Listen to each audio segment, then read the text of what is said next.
Assalamualaikum warahmatullahi wabarakatuh.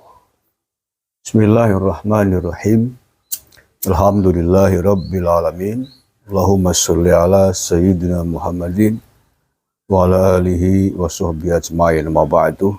Salam, Om Swastiastu, Namo Buddhaya, salam kebajikan, rahayu, salam sejahtera untuk kita semuanya. Saudara-saudaraku sebangsa setanah air yang saya cintai, saya banggakan, telah lama menjelang tahun atau musim politik 2023, kita menggelorakan agar menghindari politik identitas. Karena politik identitas itu sangat membahayakan keutuhan bangsa dan negara. Politik identitas berpotensi merusak sendi-sendi kerukunan hidup berbangsa dan bernegara. Oleh karena itulah memang wajib untuk kita hindari, harus kita hindari agar kita terhindar dari segala macam perpecahan. Politik identitas mengatasnamakan agama, mengatasnamakan suku, mengatasnamakan keyakinan, itu politik identitas. Jadi misalkan kayak dulu waktu Pilkada DKI 2017, itu pendukungnya Anies Baswedan menggelorakan politik identitas, yakni mendikotomikan calon gubernur Muslim dan non-Muslim. Para pendukungnya, para tim suksesnya beramai-ramai, mari pilih Anies Baswedan. Orang Islam wajib milih Anies Baswedan. Kalau tidak milih Anies Baswedan, dikatakan munafik, dikatakan kafir, murtad, dan lain sebagainya, sampai kemudian mengancam tidak akan disolati di masjid, tidak akan disembayangi. Itu contoh politik identitas. Nah, hari ini mestinya kita sudah jauh meninggalkan cara-cara politik identitas yang sangat merusak kerukunan itu, yang sangat merusak, destruktif bagi keutuhan nasional. Politik identitas tidak hanya mengatasnamakan agama saja, tapi bisa juga mengatasnamakan keyakinan yang lain, mengatasnamakan suku. Misalkan karena Pak Ganjar Pranowo dari Jawa, kemudian digelorakan orang Jawa wajib pilih Ganjar Pranowo. Kalau tidak memilih Ganjar Pranowo berarti bukan orang Jawa, berarti munafik, dikatakan murtad, dikatakan pengkhianat, maka wajib dimusuhi. Itu namanya politik identitas. Nah, yang begitu-gitu harus kita hindari. Nah, karena hal itu sudah sering kita gelorakan, sudah sering kita kampanyekan, maka siapapun ya hendaknya menghindari itu, mengatasnamakan apapun lah yang dapat merusak persatuan. Namanya politik pilpres, ujung-ujungnya kan kepentingan kekuasaan. Semuanya adalah anak-anak bangsa, putra-putri terbaik negara ini. Ya silakan kalau Anda misalkan memilih Ganjar Pranowo, nggak usah kemudian mewajib-wajibkan sebagai alasan argumentasi politik.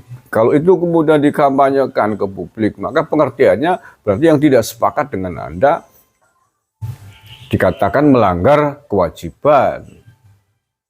Pengertiannya kan bisa menjadi pengkhianat, bisa menjadi berdosa, bisa menjadi munafik dan lain sebagainya. Itu politik identitas, mengatasnamakan apapun, termasuk mengatasnamakan misalkan keluarga besar Wali Songo. Janganlah, kita selama ini kan sudah mengkampanyekan politik kebangsaan demi ikut guru misalkan, derek gurunya siapa? Habib Lutfi misalkan, wajib ikut dawuhnya guru misalkan. Kalau yang tidak ikut dawuhnya guru, tidak ikut pilihannya Habib Lutfi, dikatakan sebagai orang yang murtad, yang suul adab, yang tidak patuh dengan guru, yang pengkhianat, harus kita lawan. Rusak ke negaranya. Perang saudara nanti ya, Itu namanya semangat dan cara-cara berpolitik identitas. Itu tidak boleh, itu membahayakan. Ya silakan aja saling menghormati saja. Apa gunanya kita selama ini berkampanye tentang toleransi beragama, toleransi sesama umat manusia, toleransi berbangsa dan bernegara, kan begitu. Itu penafsiran dari yang disebut ukhuwah Islamiyah, ukhuwah Basyariah, ukhuwah Watoniyah. Prakteknya ya begitu itu. Prakteknya dalam Pilpres ini, walaupun kita berbeda pilihan calon presiden, ya kita hormati, saling menghargai, nggak usah mengkafir-kafirkan, mengkhianat-khianatkan, memunafik-munafikan terhadap orang lain, teman-teman yang berbeda pilihan politik presiden dengan kita. Ya sudah, Anda boleh beralasan argumentasi apapun untuk memilih calon presiden yang Anda dukung. Tapi jangan kemudian menjustis, menyalahkan, mengkafirkan, memusyrikan pilihan calon presiden orang lain. Karena setiap orang pasti punya alasan, punya wawasan, punya argumentasi yang berbeda untuk menentukan calon pemimpinnya. Siapapun itu, apalagi beda provinsi, beda suku, ya pasti beda. Tetapi keyakinan itu ya silakan Anda Anda kantongi sendiri masing-masing. Jangan kemudian alasan itu digebyah-uyah, disamaratakan untuk dipakai oleh pihak lain. Tidak sama lah. Saya suka bakso. Alasannya A, B, C, D. Tidak bisa argumentasi dan alasan itu diterapkan kepada orang lain untuk menyukai bakso dengan alasan yang sama. Saya suka bakso, tapi teman saya mungkin sukanya sate dengan alasan A, B, C, D. Karena kondisi fisik, kondisi selera berbeda-beda. Gitu nggih. Jadi sudah hentikan model-model mewajibkan seseorang, mewajibkan kelompok untuk ikut memilih seperti pilihan kita dengan argumentasi kita. Jangan. Kalau untuk Anda sendiri silakan.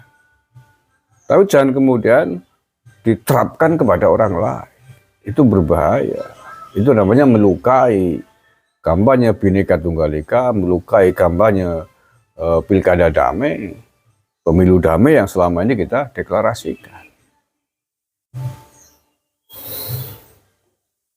Mari kita kembali kepada prinsip-prinsip kita di dalam berbangsa negara. Kita kembali kepada prinsip Pancasila, prinsip Bhinneka Tunggal Ika.